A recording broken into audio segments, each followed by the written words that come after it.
time to get back to our roots around free expression on Facebook and Instagram. Digital authoritarianism has taken a bold new step in the United States.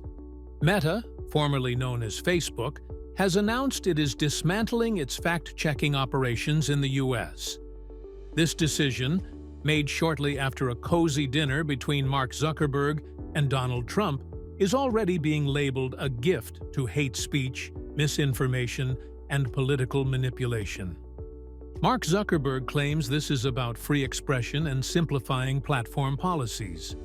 But is it really? Or is this just a smokescreen to normalize hate, empower authoritarians, and protect the interests of the political elite? Without fact-checkers, platforms like Facebook, Instagram, and Threads will become breeding grounds for hate speech and misinformation. Extremists will thrive in this new ecosystem, where accountability takes a back seat to free speech. We've seen what happens when social media goes unchecked. In Myanmar, Facebook was used to incite genocide against the Rohingya. In the Philippines, misinformation campaigns helped authoritarian leaders rewrite history and win elections. And now, here in the United States, Meta's decision paves the way for similar outcomes. Donald Trump, one of the most prolific spreaders of misinformation in modern history, has openly praised Meta's new direction. This isn't a coincidence. By removing fact-checking, Meta ensures that falsehoods, half-truths, and divisive propaganda can circulate freely, much of it benefiting Trump's political agenda. Let's not forget, Zuckerberg has already shown loyalty to Trump, donating $1 million to his inauguration and appointing Trump ally Dana White to Meta's board. Imagine a 2024 election where Trump can spread any claim without challenge.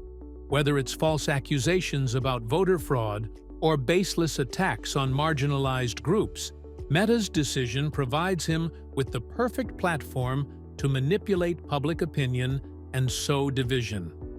The implications of this decision extend far beyond politics.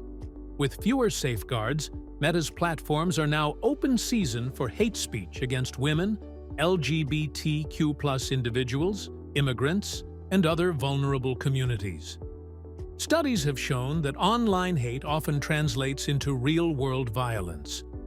By loosening content moderation rules, Meta is effectively encouraging digital violence. We've seen this before. In 2017, Facebook's inaction contributed to the Rohingya genocide. In the United States, Facebook was used to organize violent rallies like Charlottesville. Meta's latest move could lead to even more harm, both online and offline. Meta claims it will replace fact-checking with community notes, a system where users can add context to posts. But let's be honest, this is nothing more than window dressing. On platforms like X, formerly Twitter, community notes have devolved into ideological battles, with users posting opinions as facts. This does nothing to combat misinformation. It amplifies it. Community notes are not about truth. They're about creating the illusion of accountability while cutting costs and increasing engagement. And more engagement means more profit for Meta, even if it comes at the expense of truth and democracy.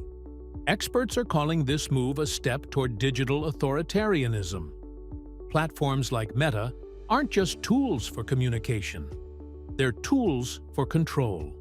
By allowing misinformation to spread unchecked, Meta empowers authoritarian leaders to manipulate narratives, suppress dissent, and erode democracy. This isn't hypothetical. In the Philippines, misinformation campaigns on Facebook helped Ferdinand Marcos Jr., the son of a former dictator, win the presidency. What's happening in the US now is eerily similar. Meta's platforms are no longer neutral. They are active players in the political game, bending to the will of those in power. But all hope is not lost. Around the world, independent news organizations and activists are finding ways to fight back. From collaborative fact-checking initiatives to grassroots campaigns for digital literacy, people are standing up to the giants of Silicon Valley. You can join this fight. Support independent journalism. Call out misinformation when you see it. And most importantly, demand accountability from platforms like Meta. The future of our democracy depends on it. Meta's decision to end fact-checking is a dangerous step toward digital authoritarianism. But together, we can resist. Stay informed, stay vigilant, and subscribe to Polytiks for more updates on the fight for truth and justice.